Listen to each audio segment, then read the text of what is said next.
Fixing one track from every Mario Kart in the series. Part 5. Alright, let's give Yoshi Falls a fresh coat of new theme paint. What could Yoshi Falls be repurposed into aesthetically? Well, it's got water and a large mountain region surrounding it on all sides. And what's known to be where both of these things are? Waterfalls? What? No, man, come on, Yoshi Falls already has waterfalls. It's in the name. Oh, my bad. No, buddy, good try. The answer is hot springs.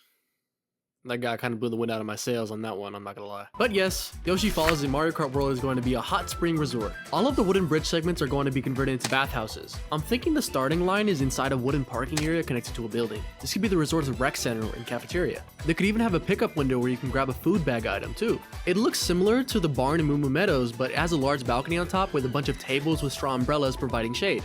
It'd sport a big sign of Yoshi Falls Resort to add some more visual flair. The other bathhouses are also going to have this same ramp-like elevations as the one turn right before the end of the track because why not? That part of the track was the only semblance of a dopamine hit besides the boost panels that you'd ever get. The length of these wooden portions of the track will be extended as well, just to segment the two lanes a bit more. It'd make for some interesting interactions with other racers by repeatedly sectioning off and reopening parts of the track. As for the bigger changes in gameplay across the course, Yoshi Falls needs a lot of work to be a good track. It suffers from a bad case of boring layout. The track is also just kind of weirdly short too, but I don't want to change the layout because I want to stick as close to the original track's intended vision as possible, which is good code to stick by because MKW doesn't have labels for retros. It also forces me to get creative. If I just pulled a Peach Beach with all these new designs, that would be just boring because then I'm just doing shit for the sake of it.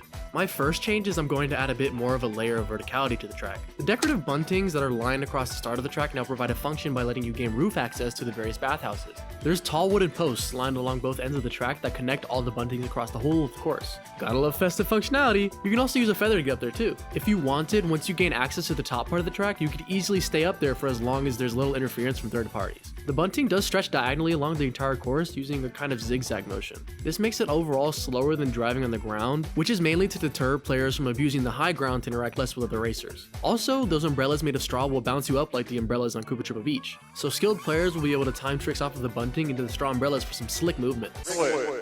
My next change is going to be to the rapids. The rapids sections are going to have a few Dino Dino Jungle style geysers jutting out of the water. And since they're on a slant, if you get blasted, you're gone, brother.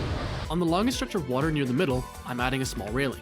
Obviously, this makes it easier to not fall off the track, but with the geysers there, so is that threat. The railing is more for fun, if anything. I'm also extending this railing along the curve afterwards to connect to the railing near the next waterfall, so that this can feasibly be used as a shortcut. One of the main reasons this didn't really work as a shortcut in the older games is because that curve inwards was way too sharp. If you were mushroom boosting and took the corner too fast, you could easily lose control and fly off the course. This forces players to slow down and merge back into the top lane, which makes the whole point of the